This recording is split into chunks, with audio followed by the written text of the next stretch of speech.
Howdy, YouTube folks. It's your friendly spirit wolf, aka your girl Hazel, and I thought I would bring you another video of something because I have not brought a video in a while, and you might be seeing two uploads that I'll be doing the day of this one, but whenever you view them, because I haven't made a video in a while, because I've been busy with work and doing other stuff. But I thought I would give you an update on my latest record grabs. And maybe I'll do some posting of the records, and do like some posting of music, certain songs off the records. I try not to do the full albums, of course, because of any copyright infringements, and I try to let that known inside my description box as well, because I don't want to get smacked with that by YouTube. But if I pick certain songs that I don't think are always going to be, or that I don't think are going to be as sought after, then I try to use those. But here's the first one. It's Floyd Kramer, Hits from the Country Hall of Fame, RCA Victor Dynagroove recording. And I believe this one is 1965. I was going to say 64, but... And the reason I know that is because it says 65 down there. Not all records will have that number on it. Oftentimes you'll have to look up them from that. And yes, as you can see, the case looks like it got some mold, but the record is in overall good condition. No sleeve. Still playable though. It's not bad for what it is. But yes, in case you're wondering, you can tell it's been in a molded place. Probably someone's attic. They forgot about it for years. You can see they repaired it over its life anyways. That's not to be shocked coming from a thrift store. So, next one I scored, and this was at a yard sale type deal. And I wished I had looked in more of his records, but I never ended up going back for the second day of his sale. And I was only looking in like 1/4 to 3/4 of his albums, and there's probably more I wished I'd grabbed, but I just was trying to be conservative by it. And anyways, it's Webb Pierce, and it's the Webb album from Decca, either 56 or 59. I looked it up on Discogs. I believe it's 59. You can look it up for yourself on that number if you have one. Yeah, the ultimate in hi-fi. So it is a hi-fi Decca and not just a standard what is it, mono, I believe. It's either mono or stereo, something like that. And this is just a standard one for the time. Oh, it does say full stereo. Yeah, I thought so, because it's the hi-fi stereo. Like most records, I think the mono was for like a different application, and I forget the whole reasoning behind it. But anyways, that one. And yes, the case is beat up, but the record's in decent condition. It's not bad shape, as to be expected with a lot of records. If you collect them like I do, these older ones, they'll usually be pretty beat up. This Hank Snow album, the old and great songs, Hank Snow, Camden, I believe, yep, 1964. You can see that right there. And if you care to look that up on Discogs for your own curiosity. Some people will debate, and I personally probably shouldn't have showed that, but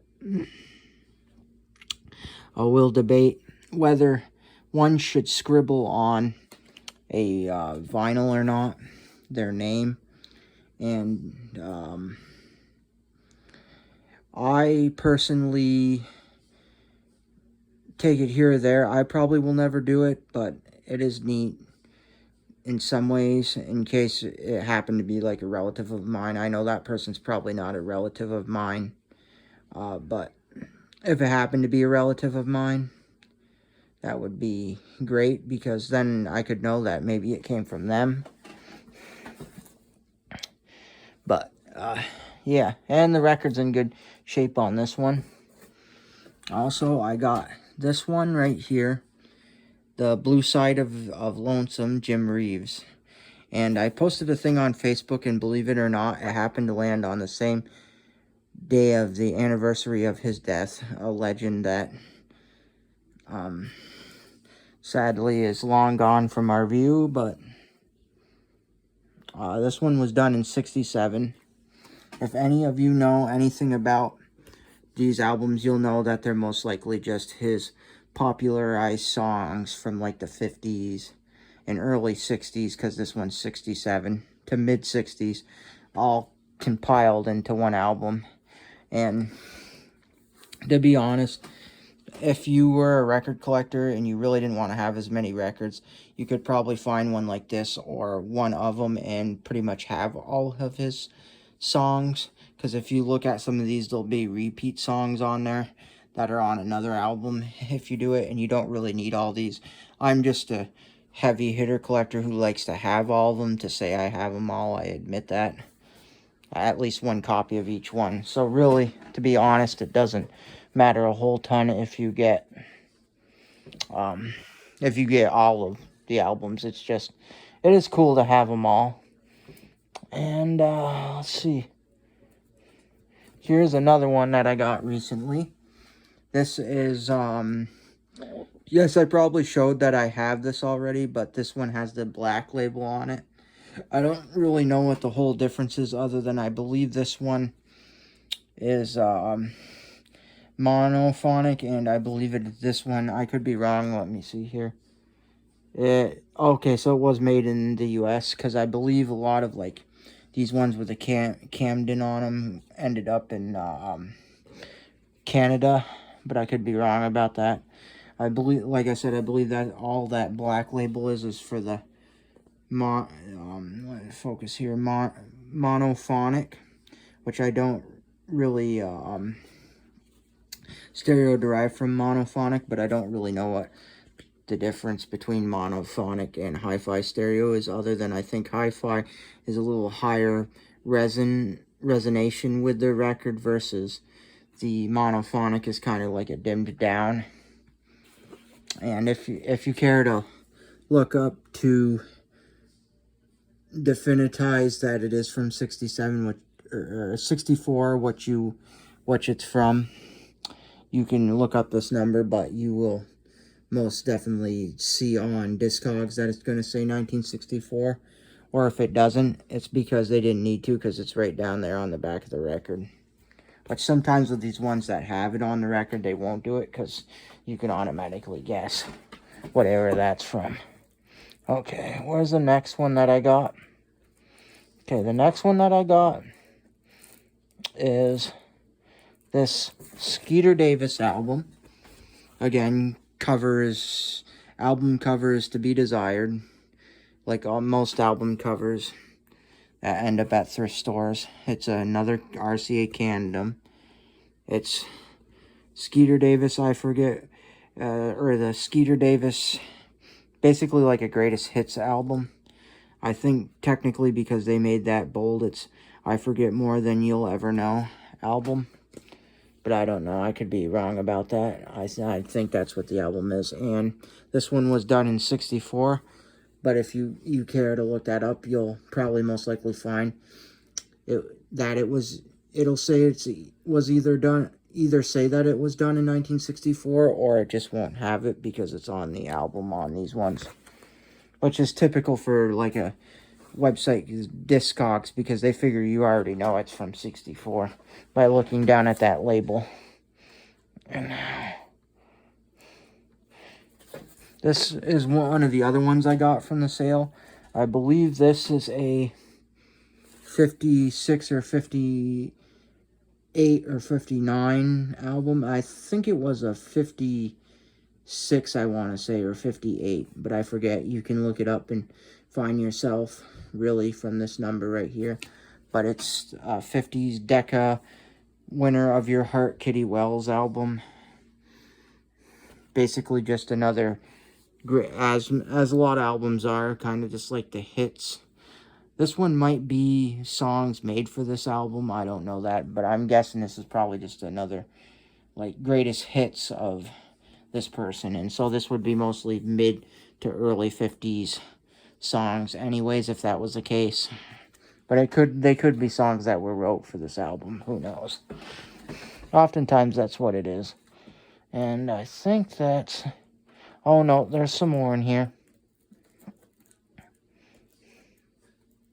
I gotta find him.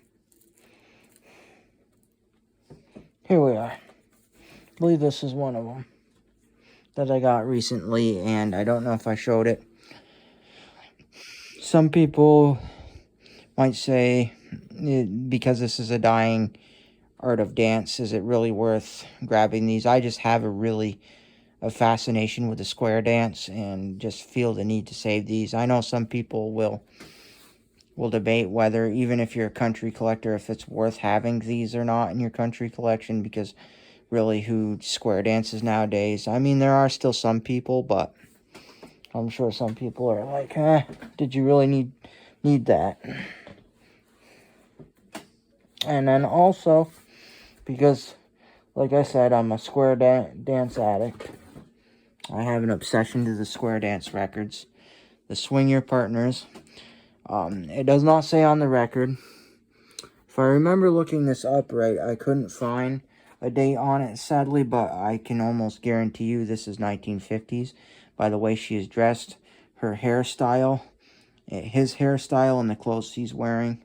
Because if you look at that, that's like a stereotypical, to me at least, late 50s dress with that's made to look kind of Native American themed, almost meets cowboy western slash mid-century modern chic type deal. Yeah, and those shoes are indicative of the 1950s, you know, the white shoes with the white socks. And yeah, you can see that a lot of these, like, even her dress is 1950s Western wear. And I think that out of them all, him are probably the more Western wear dressed, because he's got the black jeans and the red shirt. And hers is a semi-Western wear dress, but I think that the girl in the yellow dress is more Western wear, and the girl in the teal blue, I would have to say, is more Western dressed than she is, because that's semi-Western, but more like Night in Paris kind of, to me at least, or like a nun. And of course we can't see what they're dressed behind her or over to the side of her, so. But anyways, that's how you can pretty much tell that this is probably 1950s, just by the dress styles. And then I think that's pretty much it. And all the records I got were in decent condition. So I'm going through this stack too, but not much interest in there. Probably going to donate all those to the thrift store once I clean them up. What else is there? Oh, here's another one before I close out. Yes, I forgot about this one. Got it at the same sale as the Deccas. And it's a Stephen Foster's favorites, for all of you who know who Stephen Foster is. I mean, technically not anything overly special, and technically not really country and western, like country and western style music for the pop culture of the time period, and not really like, more like covers of music that you would hear in a Roy Rogers movie, but done and by a pop culture artist, for say, that just not necessarily pop culture. I guess folk would be the best way to put it. But anyways, this record is in good condition, as it wants to fall out here is the back. And I do like this kind of music, this kind of folky pop culture stuff. I don't know if I showed this one recently either. 6 Favorite Hymns, Folk Ballads, Jimmy Rogers. Not to be confused with a country artist, Jimmy Rogers, from the 1920s. This is a later, like, folk pop singer named Jimmy Rogers, who, if you look on his backstory, sadly, as he got older, he started to have some sort of thing that, a rare, like, I don't know if it's cancer, but like a rare condition that affected his voice, so he could no longer sing by the late 60s. So his career kind of got done, and I don't know if he's still alive anymore. I forget that part, but there's definitely documentaries out on there, and if I think of the documentary, I will mention it in another video, the one I saw. And of course, it was a Hamilton record recordings. But yes, little known fact, there were 2 singers named Jimmy Rogers. And like I said again, not to get confused with the actual country singer that did Mule, Skinner Blues, and Blue Yodel number 9. This is the pop folk artist Jimmy Rogers. Totally unrelated, I would imagine. I have never been able to find any definitive connection to each other. I also got this one because I feel I have a obsession with kids albums. I just love kids albums. And it's First Learning Record of Beginning Numbers, the Simon Says. And I just can't help myself with these little kid albums. I know some people will debate whether they're interesting enough to have, but, you know, some people like them, some people don't. I just happen to like them.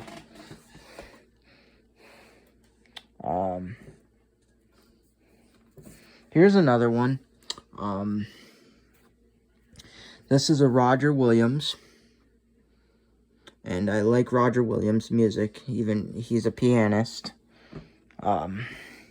He did a lot of motion picture stuff, like this one, which I believe I've showed you. The Try to Remember, Dear Heart, The Girl from Ipanema, and many other ones. There's a whole list of all his. High on a Windy Hill. If you know what a lot of these songs were from, movies they're from, and stuff like that, you will appreciate this album, because this is one of the few that he did for movie songs. So, if you've ever seen the movie High on a Windy Hill, then you'll know what I'm talking about as far as a good artist. Oh, here's another one too. Another Songs for Children and stuff like that. And let's see what else before I close this out. I think that's pretty much it. Oh, here's one. Now, I was trying to figure out if this is possibly 1970s. It's got that 1970s-ish vibe, but I think it's slightly older. I think it's like late 60s, early 70s. But another children's album. Pretty cool one. I actually kind of like this one, surprisingly or not. But anyways, I think that will do it for this video, YouTube folks, and I hope you liked my latest record haul. More record hauls will come as I get more. I also have plans for other videos. I just haven't had enough time to get around to doing the other videos. So, I hope you enjoy this video, and say hello to Felicia, everybody. And as we close, while you look at Felicia, the statue cat, I think I mentioned that in a video, so I won't get into the story behind her, because I think you all pretty much know about her, and never mind that stuff back there. Those are old family photos. Maybe someday I'll do a video on family photos, maybe not. That's a touchy subject for me because it almost borders it almost borders how far I would ever want to go with showing family related things, because there's just some things on YouTube I feel that can't be shared on YouTube, so that's, you probably will never see it, but who knows, maybe. Anyways, YouTube folks, thank you so much, and have an excellent time, whatever it is, wherever you are. Bye for now.